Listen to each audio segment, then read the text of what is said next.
guys, it's Katie at scrappinkaty.ctmh.com, and today is day 3 of the Christie's Beautiful Life 30 Days of Sketches in March. Now, this is the 7th series that Christy has done, and I am so excited to be joining the girls that are playing along.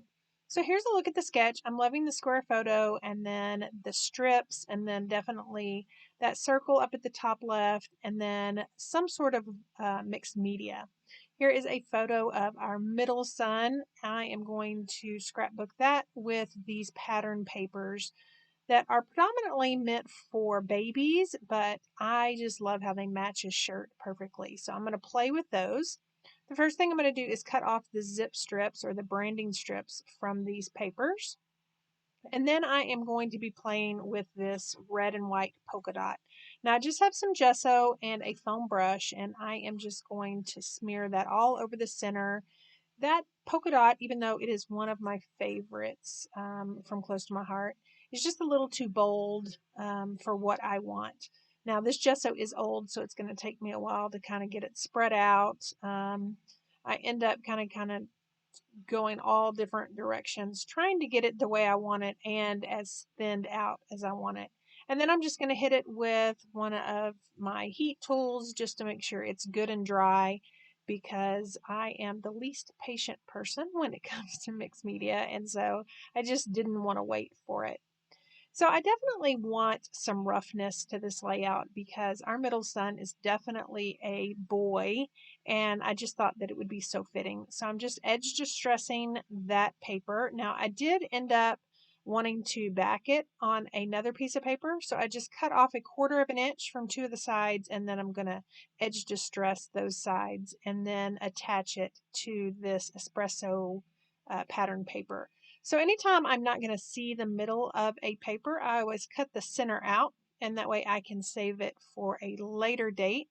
And then I am going to just trim down this 5x7 photo just a little bit so it'll fit on a true 5x7 white photo mat. I love white photo mats for my photos. Even if I'm going to do multiple mats, I always like to start with a white one.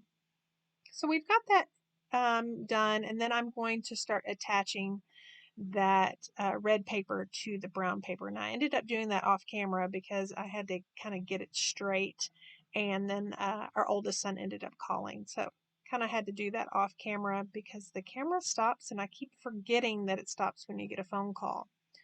So for that section, if you remember the sketch up at the top left, I wanted to use some of my PML cards and then some of my embellishments from my stash. So I did pull out a PML card. It's brand new from the Party Time collection.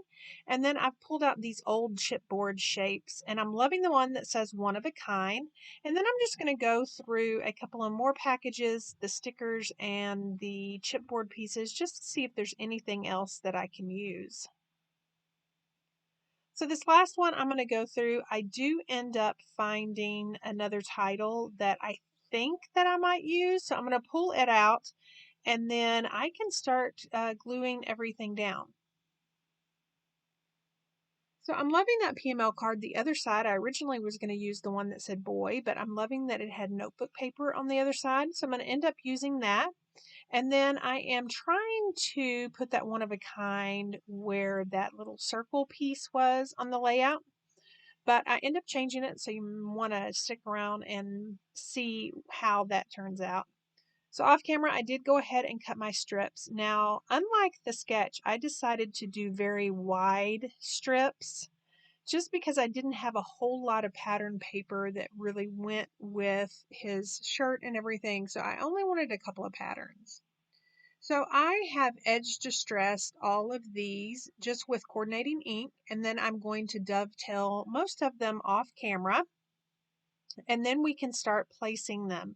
Now, in order to place them, I'm going to kind of play with it right here just to kind of get it where I want. I definitely want the colors separated. I have a couple of those espresso browns, a couple of the lagoon, and then a couple of those yellows. The lighter yellow is canary, and then I have that darker one that's in the zip strip that is Sundance.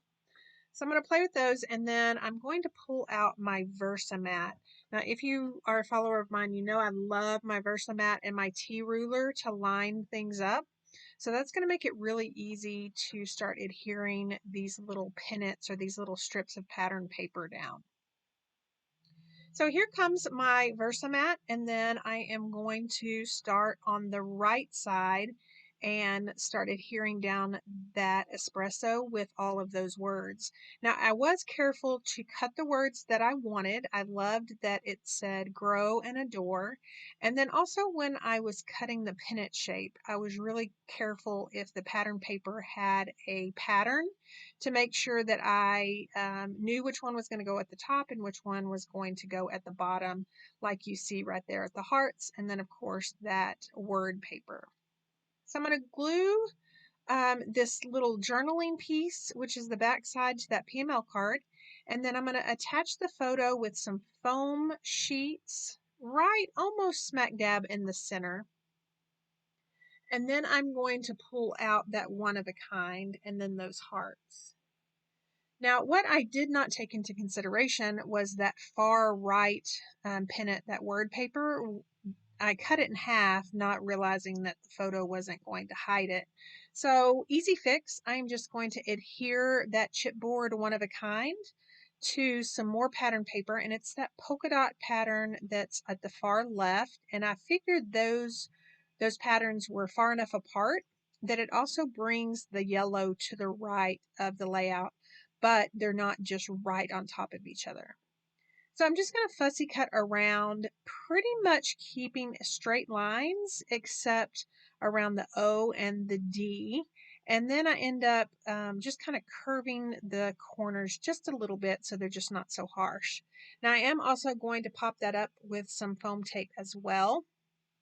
And then I am going to glue that down to the base page. So I'm really happy with that, and I'm loving these chipboard hearts. So I'm going to go ahead and glue those down.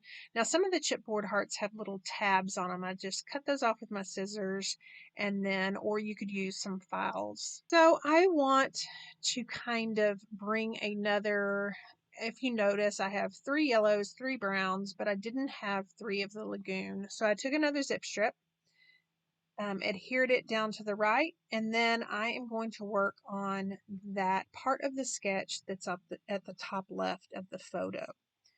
So when I mentioned that this pattern paper was from a baby collection, I pulled out the sticker sheet, and that's where I got the cloud, and then of course that little yellow circle that says cute as a button. So I'm going to glue it down, and then I did have an extra heart, so I'm going to bring those hearts to the top left, and then I'm going to pull out some wooden shapes. Now from the get-go, I had a wooden shape that said every day, and I loved that one. And then now I am just going to pull out a couple of arrows. You know me, I love to do things in threes. So if I had one wooden shape, I almost felt like I needed 2 more.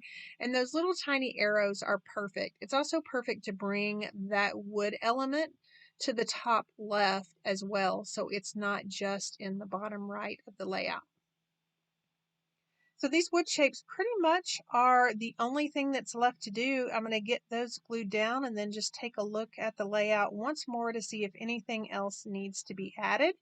And I am pretty happy with it. I do think my photo is a little bit crooked, but it's okay, especially with that edge distressing of that paper.